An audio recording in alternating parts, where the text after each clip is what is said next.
Tu mi už vznikla nová SCOBY, ktorú... Krásna, pripravená na darovanie.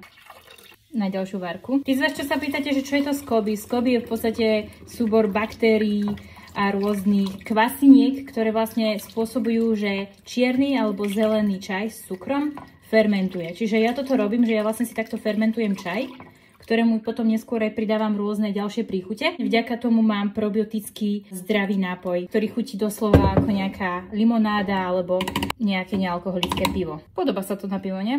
A teda ja takto si pravidelne robím tento fermentovaný čaj.